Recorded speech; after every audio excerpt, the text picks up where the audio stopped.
नागपुर शहर के प्रतापनगर थाना क्षेत्र में गुना शाखा यूनिट क्रमांक 1 की पथक टीम ने श्री गणेश अपार्टमेंट पन्ना से लेआउट सावरकर चौक स्थित एक्सेल यूनिसेक्स सैलून में छापा मारकर देह व्यापार कराने वाले 2 आरोपियों को गिरफ्तार किया है। सूत्रों के अनुसार देह व्यापार में दोनों आरोपी आर्थिक लाभ के लिए ग्राहक उपलब्ध कराकर पीड़ित महिलाओं से जबरन देह व्यापार करा रहे थे। पुलिस ने 2 पीड़ित महिलाओं को मुक्त कराया और आरोपी के पास से 2 मोबाइल, 19,600 नगद और अन्य सामग्री सहित कुल 75,630 रुपये का सामान जब्त किया गया।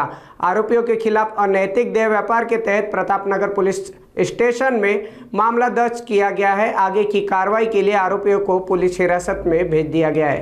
आपल्याला गोपनीय खबरीद्वारे माहिती मिळाली होती की प्रतापनगर परिसरामध्ये सावरकर चौक या ठिकाणी एक एक्सेल युनिसेक्स सलून आहे। त्या ठिकाणी 2 इसम त्या सलूनमध्ये स्पाच्या नावाखाली 2 महिलांना पैशाचा आमिष दाखवून त्यांच्याकडून देह व्यापार करून त्याच्यामधून आर्थिक फायदा घेत आहेत अशी माहिती मिळाली होती। त्याप्रमाणे आपण मिळालेल्या माहितीवरून बोगस पंटर त्या ठिकाणी आपला पाठवण्यात आला होता।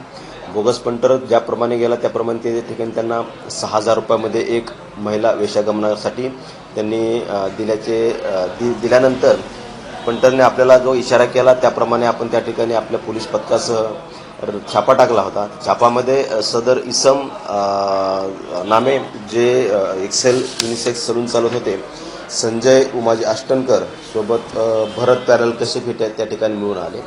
त्याचप्रमाणे त्या ठिकाणी 2 महिला ज्यांच्याकडून हे 2 इसम आर्थिक आमिष दाखवून देह व्यापार करून घेत होते त्या मिळून आल्या। त्यापैकी एक महिला आहे वय वर्ष 27, एक महिला आहे वय वर्ष 24। या पीडित महिलांना त्या ठिकाणाहून आम्ही महिला पंच, महिला पोलीस यांच्यामध्ये त्यांची सुटका केली व त्यातील जे आरोपी आहेत भरत कश्यप व संजय अष्टनकर यांना त्या ठिकाणाहून अटक केली आहे आणि पुढील कारवाई करता सदरचं प्रकरण दाखल करून मानवी अनैतिक व्यापार प्रतिबंध कायद्यान्वये प्रतापनगर पोलीस स्टेशनकडे हस्तांतरित करण्यात आले आहे। सदरचं स्पा आणि त्याखाली जे काय वेश्याव्यवसायाचा प्रकार सुरू होता तो सुमारे 3 महिन्यापासून सुरू असल्याच्या आपल्याला गुप्त खबर मिळाली होती आणि सध्या यातील जो आरोपी आहे भरत कश्यप याचं पार्श्वभूमी पाहता तो गुन्हेगारी पार्श्वभूमीचा आहे। याच्यावरती वेगवेगळ्या प्रकारचे गुन्हे दाखल आहेत। त्यामध्ये काही खंडणीचा एक गुन्हा दाखल आहे, त्याचबरोबर डोमेस्टिक व्हायलन्सचे गुन्हे दाखल आहेत। तसेच एका मोक्यातील गुन्ह्यातून तो जामिनावर आहे।